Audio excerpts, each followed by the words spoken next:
نحمده ونصلي على رسوله الكريم اما بعد. مونږ تاسو ته پکار ده چې د نبی علیه الصلاۃ والسلام پر اطلاق باندې د خوشی اظهار وکړو او کوم یو کس چې د نبی علیه الصلاۃ والسلام پر اطلاق باندې د خوشی اظهار نه کوي نو هغه ته پکار ده چې د خپل ایمان فکر وکړي.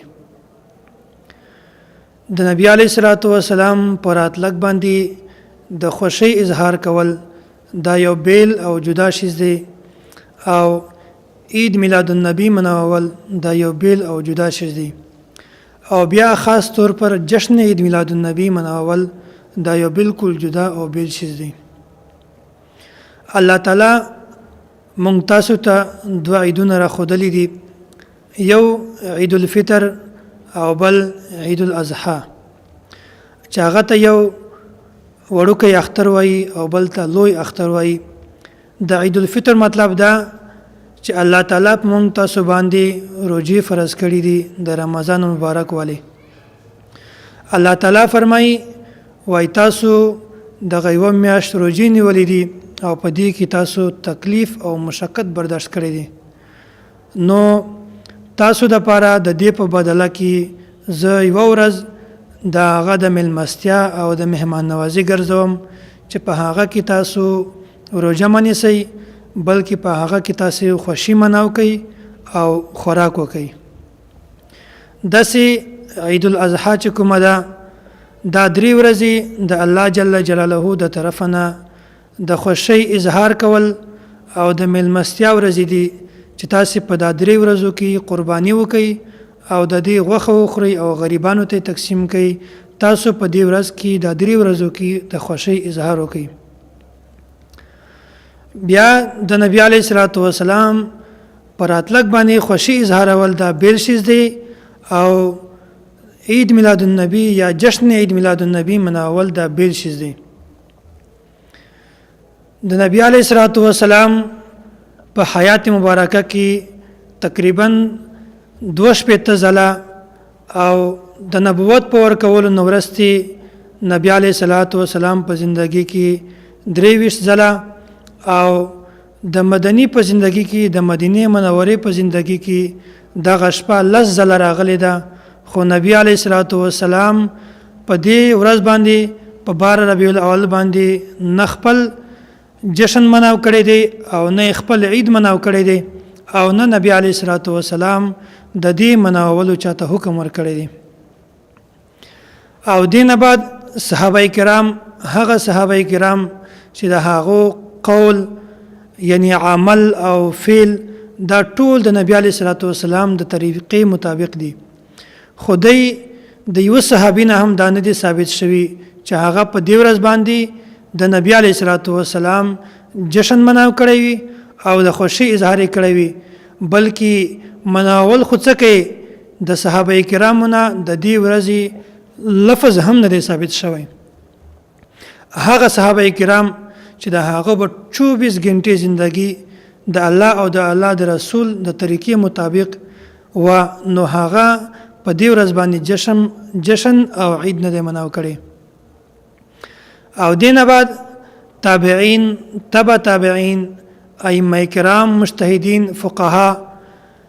د دین هم د یوونه هم دا ثابت نه ده چې هغه په دې ورځ باندې جشن مناو کړی وي یا د خوشی اظهار کړی وي. بهر الخير القرون او دینه بعد چې کوم مسلمان دي په هغه کې د دې رسم بالکل رواج نه و. سونه سوکا چې خلق د دې زمانه نه لری کېدل او د دې چې کوم عملی طاقت او عمل په دې کې ډیره سستی او کمزورتیا راتله، نو دغه خلقو په ډیرو رسمونو کې د ډیرو رسمو ایجاد وکړو او په دې رسمو کې یو رسم هغه رسم جشن عید میلاد النبی دی. او د دې د وجنه چې کوم دغه خلق د عید مناوي نو د دې عید په شریعت کې هیڅ حیثیت نشته. الله تعالی مونږ ته صرف 2 عیدونه را خودلی دي،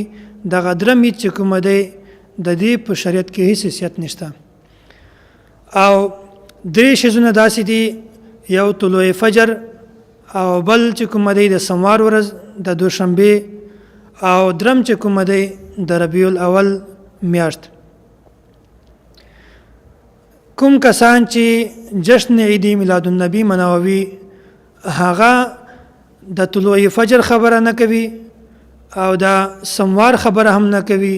هغه صرف د 12 ربیع الاول خبره کوي. حالانکه دا درې شیزونه بالکل ځان ته بیل بیل حیثیت لري.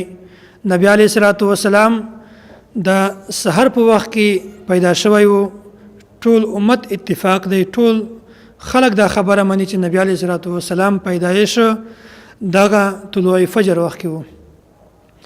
او بل دومره خبره ده چې نبی علیه الصلاۃ والسلام د سموار په ورځ د درم په ورځ پیدا شوی وو. په دې کې هم د ټولو خلکو اتفاق دی، ټول خلق دا مني. او درم شي چې کوم دی هغه 12 ربیع الاول دی. په دې کې د ټولو خلکو د ټولو علما اتفاق نه دی، بلکې هغه کس چې کوم کس د دې فرقې بنیادی خیری احمد رضا خان بریلوی خپل کتاب فتاوا رضویه کې دغه لیکلی دی چې د نبی علیه الصلاۃ والسلام تاریخ پیدایش هغه 8 ربیع الاول دی او چې کوم د نبی علیه الصلاۃ والسلام وفات ورځ ده هغه 12 ربیع الاول دی. نو هغه کس چې کوم د دې فرقې بنیاد یې کړی وو او د دې فرقې بانی او موجود تیر شوی وو، او چې کوم کسان د دې په نامه باندې حلواګانې خوري